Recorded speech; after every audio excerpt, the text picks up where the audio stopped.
Pessoal, aqui a casa nós fizemos ela toda, né, e deixamos esse espaço aqui para o close. De imediato nós vemos o espaço e eu apresentei para ele a ideia de fazer o close de drywall. Ele ia fazer de MDF, mas aí mais que depressa eu já risquei na parede toda e ele gostou do que viu. Nem precisei de passar para o projeto nem nada e ele gostou, então aprovou, a gente já partimos para a execução. O mais, segue a dica aí e vamos aprender junto.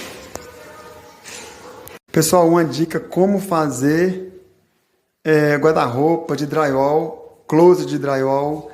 Pessoal, eu não filmei antes porque eu falei, eu vou fazer um vídeo mais completo. Eu poderia estar pegando antes no começo, mas só que a ideia foi pegar agora porque eu já tenho parte dele aqui pronta e é bem melhor, eu consigo mostrar para vocês partes. E também tem partes aqui que ainda não está pronta. Aí eu consigo mostrar para vocês uma ideia de como fazer de forma mais fácil e até mesmo mostrando já resultado, tá? Bom, já vai deixando um like na confiança, aquele que já é do canal, já se inscreveu no canal, já deixa o like na confiança para ajudar, para fortalecer a divulgação para aqueles que também precisam, tá? Bom, pessoal, vamos lá. A ideia de otimizar a espessura. O drywall para guarda-roupa, ou aqui no caso aí é closet, geralmente as pessoas usam montante de 48. Montante de 48 fica muito grosso. Você tem um montante de 48, ele vai ficar bem grosso, ele vai ficar aí com 7 centímetros mais ou menos aí de espessura. O montante de 48 é 4,8, né? Vamos pôr aí 5 centímetros. Então ele vai ficar mais ou menos aí com 7,5 centímetros de espessura. Não vai ficar muito bom. É muito mais fácil estar fazendo, de fato, embora dessa forma que eu vou explicar para vocês também não é difícil, mas aqui o gasto seria muito maior com o montante. Aqui eu vou mostrar para vocês o custo-benefício. Aqui tem a iluminação também que vai ficar em todos os nichos. Vocês percebem que já tem os buracos, já tem a fiação já passando.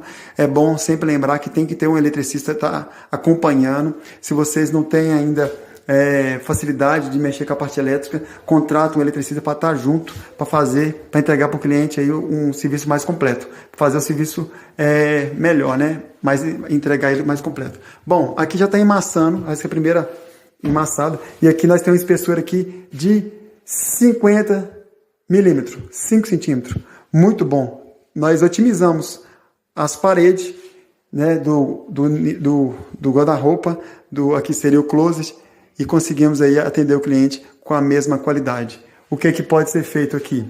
Eu vou mostrar para vocês. Aqui, ó, aqui vai ser feito os sapateiros. Então aqui vai ter iluminação. Já tem aí no canal aí como que faz as fitas de LED, a emenda. Ali meu ferro de solda tá ali para poder estar já fazendo a emenda aqui.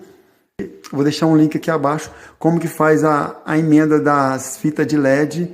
É muito tranquilo, mas vai ficar muito bom. Vou deixar pronto também, o guarda-roupa todo pronto, beleza? Mas vamos lá. Aqui foi passada a parte elétrica toda, como vocês podem ver. Bom, todos os nichos aqui vai ter iluminação. É com F530 que a gente faz. Por quê? Olha como que vai otimizar bastante aí questões até mesmo de ganhar espaço. Aqui nós temos aqui acabado 50 milímetros ou 5 centímetros. Como é que é colocado? Bom, eu venho com F530, lembrando que meu guarda-roupa é todo riscado antes, eu risco tudo antes, tá vendo as paredes riscadas, risco tudo antes, apresento aí o projeto para o cliente, a ideia, depois que tá tudo ok, aí nós começamos a trabalhar em cima. Eu coloco o F530, tá vendo aqui? No meio aqui, porque essa risca aqui já é acabada. Bom, eu corto um ponto, eu corto uma parte do F530 para dobrar ela e facilitar na fixação. Eu consigo pregar ele aqui quando eu dobro essa parte. É mais fácil. Então, uma dica aí, primeira dica, facilita muito. E a segunda dica, no caso aqui, esse aqui está na horizontal. Vamos falar na vertical, da mesma forma, aqui ó, da mesma forma na parede, mas como aqui tem uma altura aqui mais ou menos de 2,40, 3 pontos desse aqui é suficiente, não precisa a cada 30 centímetros fixar um parafuso não. 3 pontos aqui já é o suficiente. Beleza? Então, ou seja, eu fixei ele em cima e no meio e embaixo. Depois aí em fita vai travar, é só para ele não vir para cá, ele não vai tombar. Beleza? Aqui tem a fiação passando, aqui a parte elétrica toda pronta. A fiação passa aqui e aqui já tem aonde que ela vai descer. Ou seja, aqui é onde foi derivado os pontos. E as partilheiras, eu coloco eles todos virados para cima, o F530. Por quê? Tá vendo que facilita? Embaixo eu parafuso com o parafuso GN25, né? Que é esse parafuso comum que a gente tem utilizado, muito tranquilo. Parafuso ele aqui, muito tranquilo, nas costas do F530. E aqui na frente eu utilizo o parafuso 40 milímetros. Esse é o ponta-agulha 40 milímetros. Aí ele vai perfurar a placa e vai chegar no fundo aqui, ele vai conseguir chegar na estrutura, que seria nesse fundo aqui. Ele vai conseguir chegar no fundo e vai chegar na outra placa. Então ele vai quase atravessar a outra. Se apertar muito o parafuso, ele atravessa. Então lembra aí que ele tem lugar aí que vai querer atravessar se vocês apertar muito. Toma cuidado para que não atravesse. Se atravessar, vocês tiram e colocam um pouco mais para cima ou para baixo, para não haver ponta pro lado de cá e não ficar ruim, tá bom? Serviço. Bom, essa aí é uma outra dica aí para que possa estar ajudando vocês. Segundo, as minhas partilheiras, eu falei aqui um pouco dela, essa aqui eu não parafusei para poder mostrar. Todas têm iluminação, igual eu falei, então é sempre bom fazer o furo primeiro para jogar a iluminação, para jogar a fiação, porque devido é muito fino, então aí fica ruim para você até enfiar a mão e puxar os fios. E até mesmo como é muito próximo as paredes uma da outra, para você não furar a parte de cima também. Então você fura primeiro, depois você põe as partilheiras. E aqui a minha tá solta, ó. Essa está solta. Se eu aperto para baixo e para cima, ela levanta. Então o que acontece? Eu coloco essa tira, que já é o acabamento final, eu coloco ela, eu ponho um parafuso em cima e mais embaixo. E aí ela tem uma abinha entrando para lá, aqui, ó. Ela fica assim, ó. É exatamente isso aqui que eu estou mostrando para vocês. Então, ou seja, essa aqui eu vou colocar aqui junto com aquela lá, vou empurrar ela para dentro da parede, só que eu vou colocar no mesmo nível. Depois que eu colocar uma sobre a outra em cima, aí no meio delas eu venho com parafuso. Se eu vir com parafuso direto assim, deixa eu colocar aqui. Se eu vir com parafuso direto aqui, quando eu for pôr a placa por cima, mesmo que for aquele metal, cabeça achatadinha, baixinha, ele ainda vai ficar alto. E desse jeito aqui, fica alto, fica, mas bem menos, né? E ainda eu consigo tirar na massa a imperfeição. Então, qual que é a dica? Mais uma dica. Então, seria colocar essa tira, um parafuso mais embaixo, outro mais em cima, e no meio ainda você vai ter essa flexibilidade. Depois que você colocar e deixar tudo anivelado, aí você vem com o parafuso no meio e prende as duas. Como foi feito, aqui ainda está solto, como foi feito aqui. Entendeu? É essa a ideia. E depois disso, tudo pronto, aí sim vem o resultado, aí vem a ideia de fitar. Aqui já a fita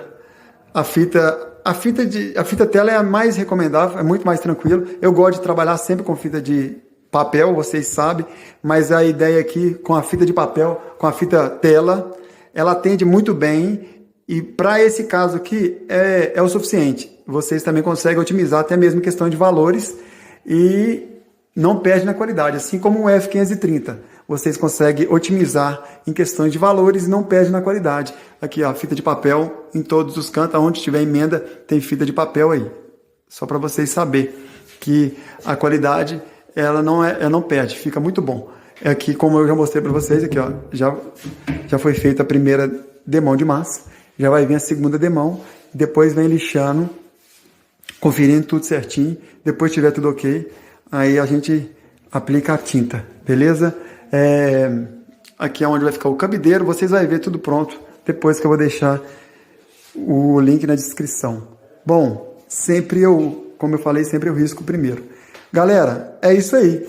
Bem tranquilo, acredito aí que pode ser que ajudou alguém. E se você sabe de um colega que está passando dificuldade para fazer o guarda-roupa mais fino e não consegue, às vezes, pensar uma possibilidade, essa aqui é a forma mais fina que eu achei, usando a nossa área aí de construção a seco com esses perfil que nós temos. Então seria com F530. Valeu?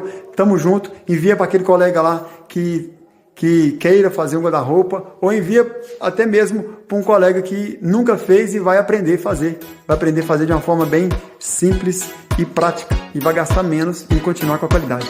Valeu? Tamo junto, galera. Valeu! Um homem sábio disse uma coisa muito inteligente uma vez.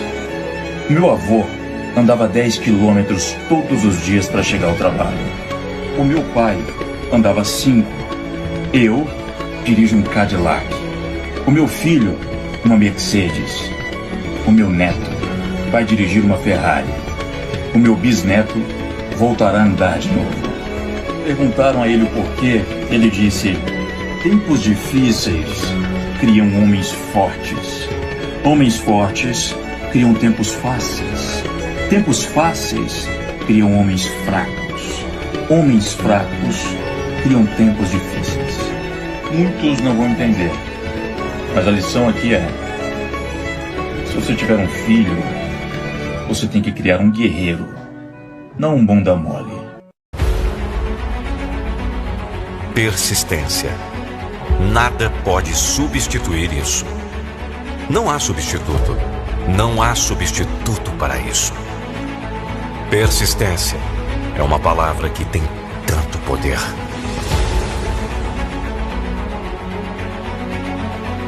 Persistência. Estabelecer uma meta, ter um sonho e não parar até conseguir o que deseja. A persistência é uma qualidade dos vencedores. Acredito que está dentro de todos nós. E se estiver dentro de todos nós, deve estar dentro de você. Nada grande pode ser alcançado sem persistência, porque nada grande vem para aqueles que desistem quando as coisas ficam difíceis. A vontade de persistir nos desafios, a força de perseverar em tempos difíceis, isso é o que vai te levar de baixo para cima. Poucas pessoas têm persistência, e é por isso que muitas pessoas não têm a vida que desejam. O segredo é começar, continuar e nunca, jamais parar.